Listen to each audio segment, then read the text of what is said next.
Hello friends, welcome to banking web channel. यहाँ आपको मिलती है बैंकिंग में होने वाले डेवलपमेंट की सारी खबरें।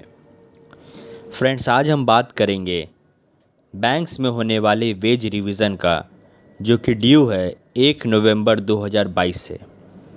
और हम ये भी जानेंगे कि इस वेज रिवीजन होने के बाद हम कितना परसेंटेज और कितना ग्रॉस सैलरी एक्सपेक्ट कर सकते हैं, एक क्लरिकल स्टाफ का और एक ऑफिसर का। फ्रेंड्स, अगर अभी तक आपने चैनल को सब्सक्राइब नहीं किया है तो कर ले, ताकि इसी तरह की इन्फॉर्मेशन मैं आपको समय समय तक पहुंचा सकूं। फ्रेंड्स, सबसे पहले हम बात करेंगे कि क्या करंट पे स्केल्स है एक क्लरिकल स्टाफ का और एक ऑफिसर स्टाफ का, यानी प्रोबेशन ऑफिसर पीओ। एक क्लरिकल स्टाफ जब बैंक ज्वाइन करता है, उसका इनिशियल पे स्केल होता है यानी बेसिक पे 19,900 होता है। इसके बाद इसके ऊपर उसे DA, HRA, location allowance etcetera मिलती है।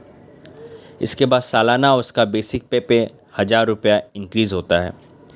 उसके बाद 1 साल के बाद जब उसका बेसिक पे 20,900 हो जाता है तो 3 साल तक उसका इंक्रीमेंट 1,230 लगता है। ऐसे करके वो 47,920 तक पहुँचते हैं।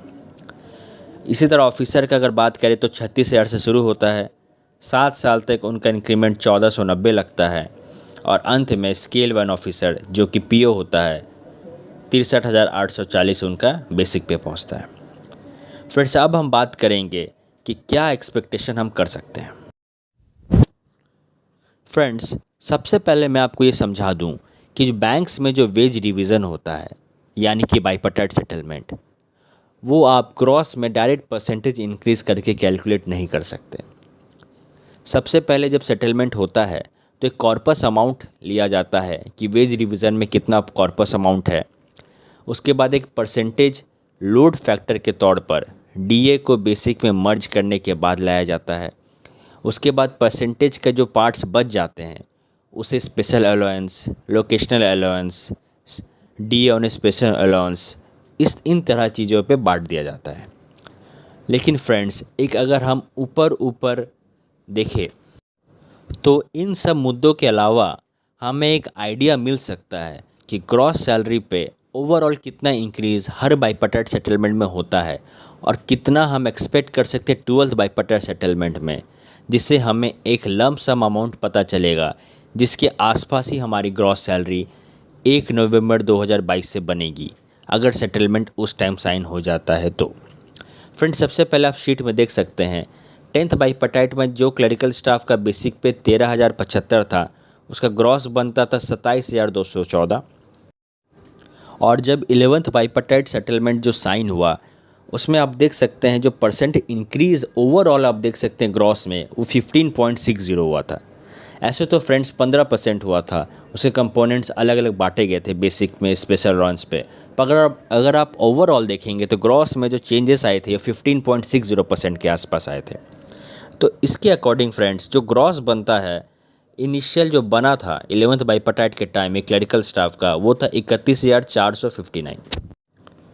पर ये साइन होने के बाद बैंक स्टाफ को हर क्वार्टरली डीए मिलता है इसके ऊपर। अगर हम एक्सपेक्ट करें कि 31 अक्टूबर तक बैंक स्टाफ का एक इनिशियल क्लरिकल स्टाफ का ग्रॉस 36,000 बनता है और सेटलमेंट साइन हो जाता है, तो ड्यू डेट से उसका ग्रॉस 41,760 बनेगा फ्रेंड्स। यानी कि 16% हम एक्सपेक्ट कर सकते हैं ग्रॉस में बढ़ने का। इसी तरह किसी क्लरिकल स्टाफ का अगर 1 साल हो गया है तो उसका अभी ग्रॉस जब स्टार्टिंग में बनता था 33,003 रुपया बनता था। अगर हम एक्सपेक्ट करें कि अक्टूबर तक उसका ग्रॉस 37,765 हो जाता है डीए के अकॉर्डिंगली, जिस तरह से महंगाई भत्ता बढ़ रहा है उसके अकॉर्डिंग हम देखें, और 16% हम एक्सपेक्ट करें कि 12th बाइपर्टाइट में सेटलमेंट में बढ़ता है पैसा, तो उसका ग्रॉस 43,807 बनेगा। इसी तरह आप आगे का भी क्लरिकल स्टाफ का जोड़ सकते हैं। अब जो आप शीट देख रहे हो प्रोबेशन ऑफिसर का है। 10th बाइपर्टाइट में बेसिक पे प्रोबेशन ऑफिसर का स्टार्टिंग 23,700 से होता था, ग्रॉस 49,429 बनता था। इसके बाद आप देख सकते हैं कि जो परसेंटेज चेंज ऑफिसर को दिया गया था 11th बाइपर्टाइट सेटलमेंट में, वो 15.84% हुआ था फ्रेंड्स, जो ग्रॉस में आप गिन सकते हैं।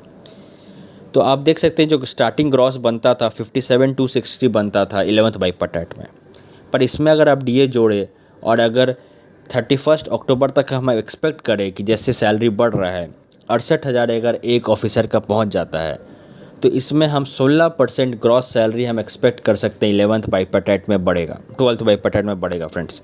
तो 12th बाई पटेट में अगर इसमें 16% हम इंक्रीज़ देखें तो 78,880 इनिशियल ऑफिसर का सैलरी बनेगा फ्रेंड्स, जो कि एक बैंक जॉइन पीओ को मिलेगा।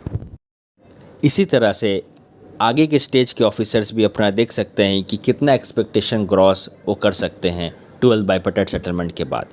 फ्रेंड्स, इन सब में मैंने ग्रॉस सैलरी को 16% का अनुमान लगाया है कि वो बढ़ेगा, क्योंकि फ्रेंड्स जैसा कि मैंने पहले कहा कि वो डायरेक्ट ग्रॉस में सैलरी में परसेंटेज नहीं बढ़ते हैं, बाकी कॉन्स्टिट्यूएंट्स होते हैं, कुछ परसेंट लोडिंग में दिया जाता है, कुछ परसेंट स्पेशल लॉन्च में दिया जाता है, पर एक ओवरऑल पिक्चर जो बाहर आती है फ्रेंड्स वो 10th बाई पटेट 9th बाई पटेट से इसी तरह होता है कि ग्रॉस में अराउंड 15 से 16% इंक्रीमेंट होता है।